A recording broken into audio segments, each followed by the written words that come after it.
Capítulo 20, parte 3. El impacto de Abraham en la historia. Aunque Dios llamó a Abraham fuera del mundo, todavía debía servir a Dios para tener un gran impacto en la historia de las naciones. Observemos el relato en Génesis 12. Abraham, Sara y su grupo viajaron hacia el sur desde Harán hasta Canaán. Versículos 5 y 6. Una vez en la tierra, el Eterno se le apareció nuevamente a Abraham y le habló. Versículo 7. Esto iba a suceder con bastante frecuencia en la vida futura de Abraham. El que se convirtió en Jesucristo vino en forma humana y dirigió las actividades de su siervo. Luego, el versículo 8 encuentra a Abraham cerca de Betel, que no estaba lejos de la ubicación de Jerusalén. Y el versículo 9 lo muestra moviéndose aún más hacia el sur. Antes de pasar a la siguiente sección importante de la historia, es necesario aprender más sobre Sara. Ella jugó un papel extremadamente importante en los planes de Dios para Abraham. Su propio nombre es significativo. En hebreo, la palabra Sara significa mujer noble, dama, princesa, reina. Véase el número 8282 y las palabras asociadas en el diccionario hebreo de la Concordancia Strong. Sara debe haber venido de ascendencia real, pero este nombre también era profético porque describía su papel como esposa de Abraham, el poderoso príncipe y patriarca, y la madre de las personas famosas que nacerían más tarde. Lea Génesis 17, 15, 16, donde se registra que Dios cambió su nombre de Sarai a Sara. Ambos nombres provienen de la misma raíz y tienen el significado básico de princesa. Sin embargo, como señala Adam Clarke en su discusión bajo Génesis 17:5, el término Sarai parece referirse a su gobierno en su propia familia solamente, mientras que Sara aparentemente indica su gobierno sobre las naciones. Versículo 16, de las cuales Abraham es llamado el Padre o Señor. Es definitivo que Sara también tiene un hebreo porque era hermana de Abraham. Este hecho se revela en Génesis 20:12. Abraham le explicó a Abimelech, y sin embargo, ella es mi hermana. Ella es la hija de mi padre, pero no la hija de mi madre, y se convirtió en mi esposa. De esto aprendemos que Sara era en realidad la media hermana de Abraham.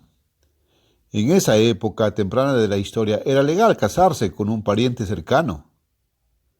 El versículo anterior implica que Taré en realidad se casó 2 veces. Adam Clarke cita esta antigua tradición. Taré se casó primero con Iona, con quien tuvo a Abraham. Luego se casó con Tebita, con quien tuvo a Sara. Probablemente la primera esposa de Taré murió. En Antigüedades 1, 6, 4, Josefo afirma que Sara era hija de Harán y por lo tanto sobrina de Abraham, pero esto es erróneo. La Biblia dice lo contrario. Como muestra la siguiente porción de la Biblia en Génesis 12, Sara era muy rubia. En otras palabras, era rubia.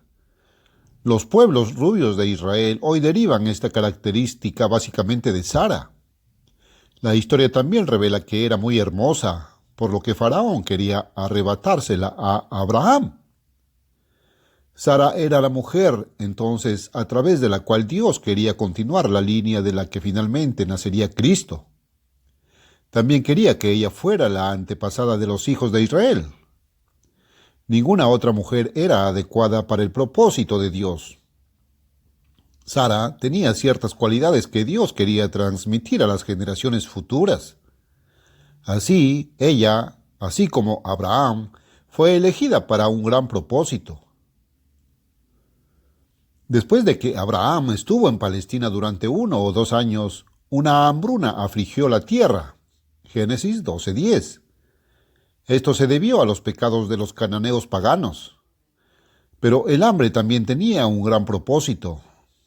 Dios quería que Abraham se fuera temporalmente y se mudara a Egipto. Los egipcios, en esta misma encrucijada de su historia, necesitaban ciertas cosas que solo Abraham podía proporcionar. Los versículos del 10 al 13 cuentan lo que sucedió antes de que Abraham y Sara llegaran a Egipto. Abraham aún no había construido toda la fe en Dios que necesitaba. Temía que los egipcios lo mataran y se llevaran a Sara si descubrían que era su esposa. Por lo tanto, acordaron decir que ella era su hermana. Esto, por supuesto, era una verdad a medias inteligente, pero debían aprender que la inteligencia no es un sustituto de la fe. Cuando Abraham se mudó a Egipto, causó no poco revuelo en el país. Abraham tenía un extenso séquito que viajaba con él. ¿Cuántos había en su grupo? Génesis 14:14 proporciona una pista básica. Aquí se revela que Abraham tenía un ejército especialmente entrenado de 318 hombres. Ahora, date cuenta de que esta era solo la parte militar de su fuerza total de sirvientes. Tenía ganaderos, agricultores, jardineros, artesanos, tejedores y otros tipos de sirvientes. Tenía gente que se ocupaba de sus registros astronómicos y equipo. Y este vasto grupo también incluiría esposas e hijos, junto con todo el ganado, tiendas de campaña y equipo. En resumen, podría haber habido hasta 2000 personas asociadas con Abraham. Cuando esta familia se mudó a un país extraño, podemos estar seguros de que el evento llegó a los titulares de primera plana. Abraham era un líder y un hombre de medios y habilidad. Este gran grupo que entraba en Egipto definitivamente atraería la atención del faraón. Abraham ciertamente solicitó permiso para usar una gran área para pastar con un suministro de agua necesario. Su séquito no podía esconderse en un rincón. La Biblia habla de Faraón, versículo 15, pero no se menciona el nombre del hombre. ¿Quién era este gobernante de Egipto? La historia egipcia proporciona la respuesta fascinante. Durante la vida de Abraham, la dinastía más influyente en Egipto fue la dinastía 11ª de Tebas. Duró 143 años entre 2035 y 1892. El gobernante más poderoso durante el transcurso de la duración de esta dinastía fue Mentuhotep II. Gobernó durante el largo periodo de 51 años, de 1962 a 1911. Compendio, volumen 1, página 84. Estos 51 años son justo durante el tiempo en que Abraham se mudó a Palestina. Abraham llegó a Palestina en 1941. Esta es la fecha de Génesis 12. La fecha de Génesis 14 es 1938. Así que Abraham estuvo en Egipto alrededor de 1940. Ahora, el famoso historiador Rawlinson proporciona información que muestra que Mentuhotep II fue famoso por haber cavado muchos pozos en gran parte de Egipto. ¿Qué significa esto?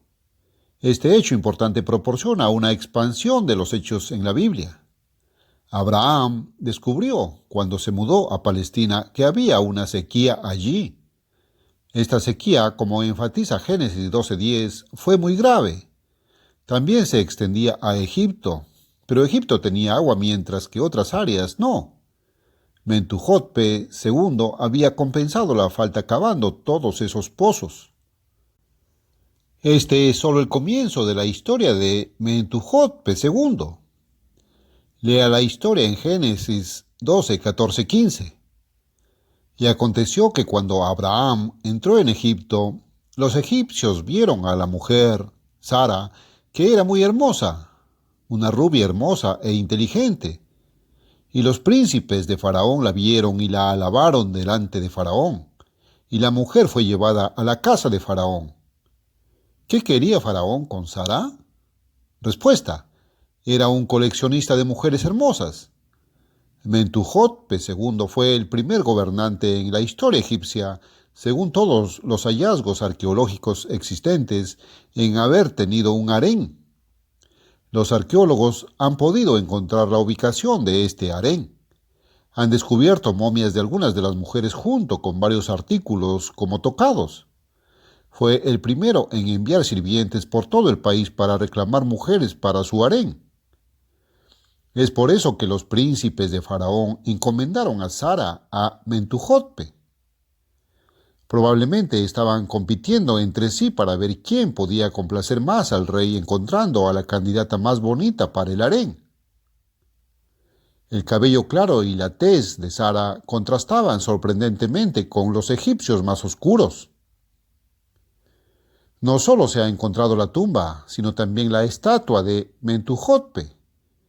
Parece un hombre que estaría interesado en las mujeres. Era un hombrecito bajo con una apariencia dura. Da la impresión de tener mucha energía. Debe haberlo hecho porque era un líder fuerte, como señalaremos nuestra historia en breve. Este faraón sin duda disfrutaba de los placeres de la música y las mujeres, y probablemente de la cerveza egipcia. La inteligente verdad a medias de Abraham, diseñada para salvar su vida, había fracasado. Debería haber dicho la verdad. Pero todas las cosas cooperan para bien para los siervos de Dios. El secuestro de Sara fue solo otra parte del propósito de Dios. Josefo proporciona este breve y fascinante relato. Ahora bien, tan pronto como entró en Egipto, le sucedió a Abraham como él supuso que sucedería, porque se hablaba mucho de la fama de la belleza de su esposa, por lo cual Faraón, el rey de Egipto, no quiso estar satisfecho con lo que se decía de ella, sino que quiso verla él mismo y se preparó para disfrutarla. Pero Dios puso fin a sus inclinaciones injustas, enviando sobre él un moquillo y una sedición contra su gobierno.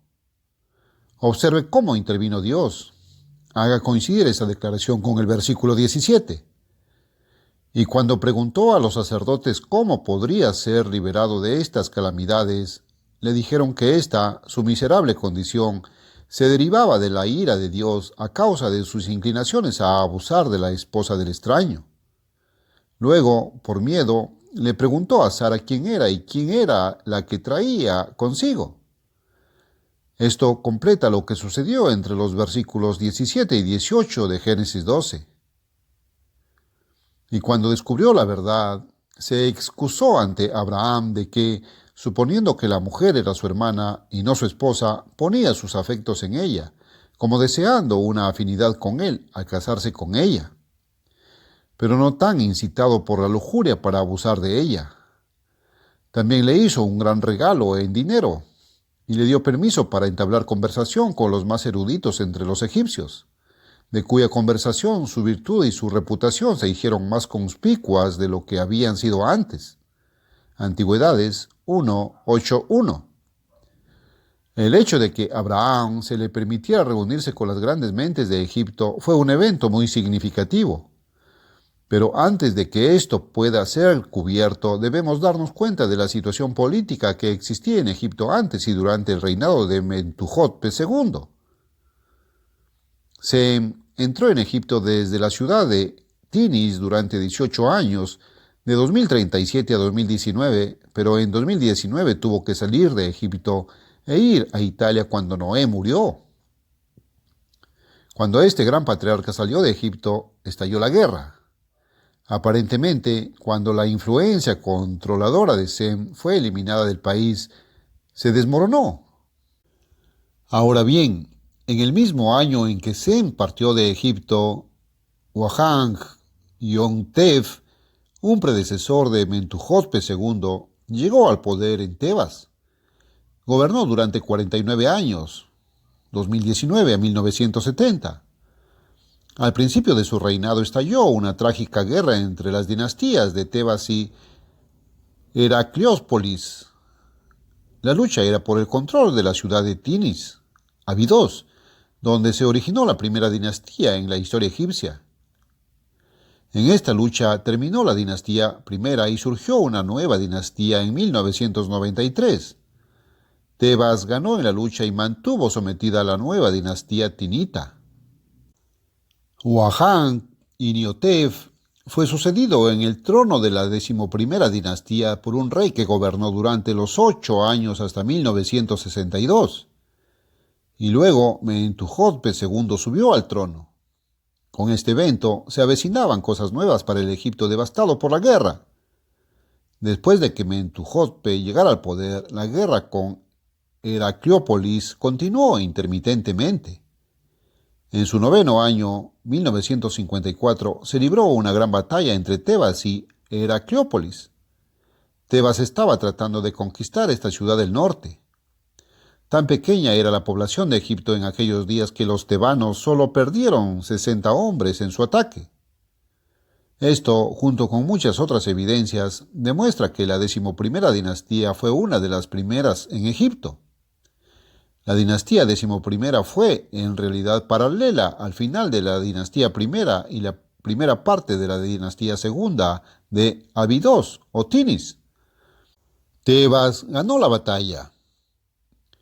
Aunque Tebas tuvo éxito en esta batalla de 1954, la guerra con Heracleópolis persistió de forma intermitente hasta 1935. En ese año, Heracleópolis fue conquistada decisivamente. Como resultado, Egipto estaba completamente unido bajo Mentuhotep II. Logró restaurar el orden a partir del caos político. Ahora observe que Abraham vino a Egipto solo 5 años antes de la unificación de Egipto bajo Mentuhotep el Grande. Esta, entonces, fue una coyuntura muy crucial en la historia de Egipto. Dios quería que Abraham estuviera allí precisamente en este preciso momento de la historia.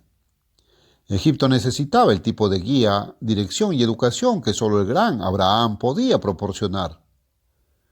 Ahora, para continuar con la historia dejada en Josefo, Mentuhotep permitió que Abraham consultara con los hombres más eruditos del país. Abraham comenzó a hablar a los hombres más influyentes de Egipto.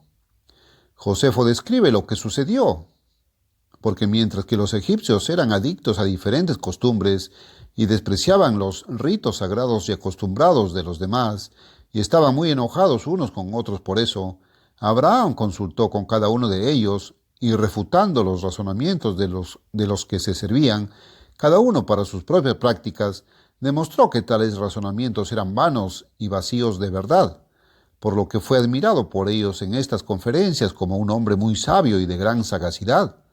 Y esto no solo para entenderlo, sino también para persuadir a otros hombres a que asintieran a él. Abraham era un orador talentoso. Les comunicó aritmética y les entregó la ciencia de la astronomía, porque antes de que Abraham viniera a Egipto no estaban familiarizados con esas partes del saber. Antigüedades 1, 8, 2. Analicemos esta información. En primer lugar, Abraham ayudó a los egipcios a enderezarse en la religión, sus ritos sagrados. Mentuhotep estaba unificando políticamente al país, pero ahora los líderes del país necesitaban una solución a los problemas religiosos para acompañar esa unidad política. En otras palabras, esto indica que Abraham vino no en un momento en que Egipto era estable y unificado, sino justo en el momento mismo en que sus líderes luchaban por establecer estabilidad y armonía en la sociedad y el gobierno. En este momento crucial, debe haber habido todo tipo de confusión y discusiones sobre la adoración del dios gato aquí, el dios cocodrilo allá y el dios hipopótamo en algún otro lugar, y varios otros dioses que se habían establecido antes de la llegada de Abraham. Los egipcios tenían todas estas religiones ridículas. Abraham, a través de una lógica sólida y un razonamiento persuasivo, les ayudó a resolver sus problemas. Esto no quiere decir que Abraham los convirtió a todos a la adoración del Dios verdadero. Simplemente parece que les ayudó a eliminar suficientes pensamientos erróneos para que pudieran entender mejor la religión. Ahora observe el siguiente punto importante que Josefo conservó en su historia. Abraham enseñó a los egipcios matemáticas y la ciencia de la astronomía. No habían tenido este conocimiento antes de la llegada de Abraham. Probablemente habían oído hablar de su conocimiento sobresaliente incluso antes de que llegara a Egipto y querían aprovechar la oportunidad de aprender de él. Ahora bien, ¿por qué este conocimiento sobre matemáticas y astronomía es tan necesario y valioso para la nación inmadura de Egipto? Consideremos primero la astronomía. La información sobre los movimientos de los cuerpos celestes permitió a los egipcios establecer un calendario. Esto les ahorró una confusión interminable sobre cómo dividir su tiempo en términos de semanas, meses y años. ¿Qué sociedad podría funcionar sin un calendario fijo? ¿Qué pasa con las matemáticas? Su valor es obvio. Era necesario para establecer límites de diferentes áreas, construir casas y otras estructuras, planificar ciudades enteras. Ingeniería, vastos sistemas de riego, desarrollando un sistema de pesos y medidas y regulando el comercio, solo por nombrar algunos. Abraham proporcionó a los egipcios el conocimiento básico y práctico que necesitaban para estabilizar su sociedad. Les dio una base práctica sobre la cual construir. Como resultado, Egipto creció hasta alcanzar la grandeza en el mundo antiguo. En la época de la dinastía decimosegunda, 1892 a 1680, Egipto era una potencia mundial. A principios de 1700, Egipto estaba llevando a cabo operaciones militares exitosas en todo el mundo antiguo. Pero eso no es todo. José fue gobernante en Egipto durante 66 años durante el periodo 1734 a 1668. Jacob y el resto de sus hijos llegaron allí después del final del verano de 1726. Llegaron a la nación líder del mundo. Esta era la tierra grande y próspera donde la nación de Israel podía prosperar y crecer hasta la madurez y luego llevar a cabo la voluntad de Dios ante las otras naciones del mundo. Sí, Dios usó a Abraham con siglos de anticipación para preparar a Egipto para la venida de los hijos de Israel. Y observe este interesante paralelo. Al igual que en el caso de Abraham, Dios usó una hambruna más tarde para hacer que Jacob y sus hijos se mudaran a Egipto. Génesis 41, del 53 al 57 y 42, 1 y 2. En ambos casos, Dios usó el mismo método para llevar a sus siervos a la tierra del Nilo. Los egipcios conservaron mitos o leyendas al igual que los griegos. Sin embargo, las leyendas egipcias tendían a ser más históricas. Estaban expresados en forma de lo que hoy llamaríamos novelas históricas. Una de las novelas históricas antiguas que se han encontrado pertenece a la época de la dinastía 9. Esta dinastía abarcó los años 2035 a 1626, aunque fue de menor importancia después de 1935. Así fue esta dinastía en el tiempo de Abraham. Ahora bien, en la historia de la dinastía 9 se dice que había un campesino semítico que llegó al país desde Asia montado en un burro y comunicó sabiduría al faraón.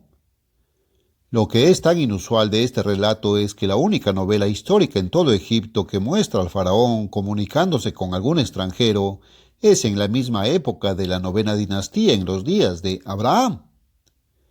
Ahora bien, los egipcios, por supuesto, en su vanidad y egoísmo, no nombraron a este campesino y ciertamente no lo imaginaron como rico y famoso. Es más, se hace parecer como si el faraón conocía esta sabiduría todo el tiempo, pero simplemente quería escucharla de nuevo de este extranjero. Sin embargo, esta antigua historia sin duda se refiere a este momento en que Abraham vino a Egipto y sirve como corroboración del relato que Josefo conservó. Después de su importante misión en Egipto, Abraham y su vasto séquito regresaron a Palestina. Pero el impacto de Abraham en los eventos futuros no terminó. Si bien Dios quería que Egipto creciera grande, quería que Asiria fuera cortada a su tamaño.